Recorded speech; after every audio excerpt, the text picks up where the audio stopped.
What if I told you that the words we use every single day could actually be shaping a more just world? Well, in this explainer, we're diving deep into the concept of gender justice, and we're starting right at the beginning with the very language that defines it. So here's our game plan. We'll start by getting the language right: sex, gender, and identity. Then we'll get into the really interesting distinction between equality and justice. After that, we'll talk about a big strategy called mainstreaming, see how this all connects to the law, and finally, zoom out to look at this as a universal human right. All right, first things first. Before we can even begin to talk about building a more just world, we have to be on the same page. We need to agree on the language, so let's get these fundamentals down: sex, gender, and identity. Okay, this is probably the number one question people have. Aren't sex and gender pretty much the same thing? I mean, we hear them used interchangeably all the time, right?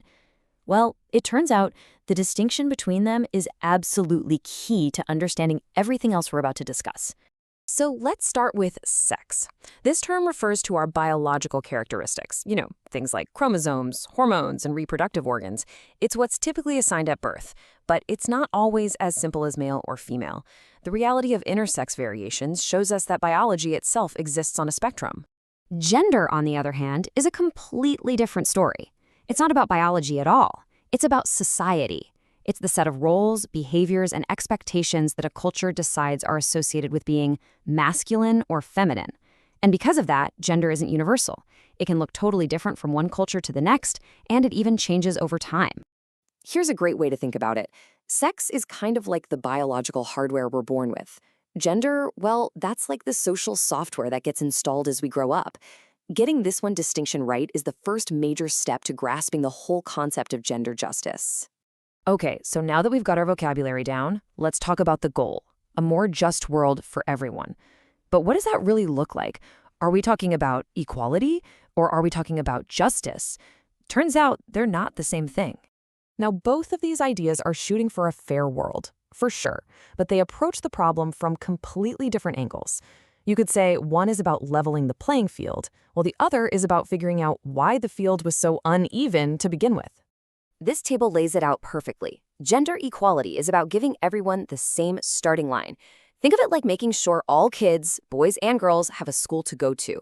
But gender justice, it goes deeper. It asks, wait a minute, why are some kids facing way more hurdles just to get to that starting line? Maybe some girls have to do more chores, or it's not safe for them to walk to school. Justice is about actively removing those specific barriers to create true fairness. It's about equity. So, we've defined the terms and we've set our goal. But how do we actually make any of this happen? Well, that brings us to a really powerful strategy known as gender mainstreaming. Okay, so what is it? Imagine a city is planning a new park.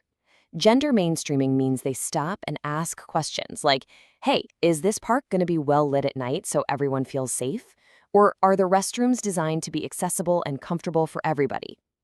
It's about building this way of thinking into the process from the very beginning. It's a simple idea, but honestly, it's revolutionary. Now let's bust a couple of big myths here. One of the most common ones you'll hear is that all this stuff is just about trying to make men and women exactly the same. But that could not be more wrong. The reality is, gender mainstreaming isn't about erasing our differences. It's about celebrating them. It's about making sure that no matter your gender, you have the same shot at success and happiness. It's about equal rights, not about being identical. And here's another one you hear all the time. Oh, that's just a women's issue. But that really misses the point. When we do this right, we create a better, more functional world for every single person. Think about it this way. When a company introduces flexible work schedules, it's not just a benefit for working moms. It also helps dads who want to be more involved with their kids. And it helps all employees have a better work-life balance. When the system is more inclusive, everybody wins. Now, these ideas aren't just theories or wishful thinking. They are actually backed by the force of law.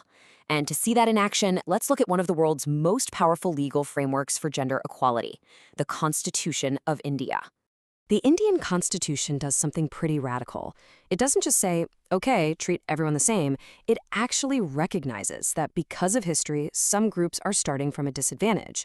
So the law itself allows for, and sometimes even requires, special measures to help level that playing field. That's an incredibly powerful tool for creating real, tangible change. And this isn't just one little clause tucked away somewhere. No, this commitment to equality is woven throughout the entire document. It's right there in the preamble's promise of justice. It's in Article 14, guaranteeing equality before the law. It's in Article 39D, demanding equal pay for equal work. It even places a duty on citizens in Article 51AE to get rid of practices that disrespect women. It's fundamental. And you know what? This commitment to gender equality isn't just happening within one country, it's a global movement. Let's zoom out and see how this is all part of international human rights law. B.R. Ambedkar, who was a key architect of the Indian Constitution, said it so perfectly.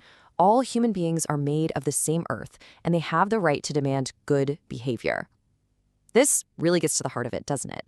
It connects the national laws to this universal idea that we all share a common humanity and deserve to be treated with dignity. And this isn't just a philosophical idea. There's a massive international consensus here, backed by major treaties. You've got CEDAW, which is often called the International Bill of Rights for Women. You have covenants on social, cultural, and political rights. You even have conventions from the International Labor Organization. All of these agreements establish fairness and equality as a global standard. So, we've seen it all. We have the language, we understand the concepts, and the legal frameworks are in place. The roadmap to a more just world is right here in front of us, which leaves us with just one final, really important question.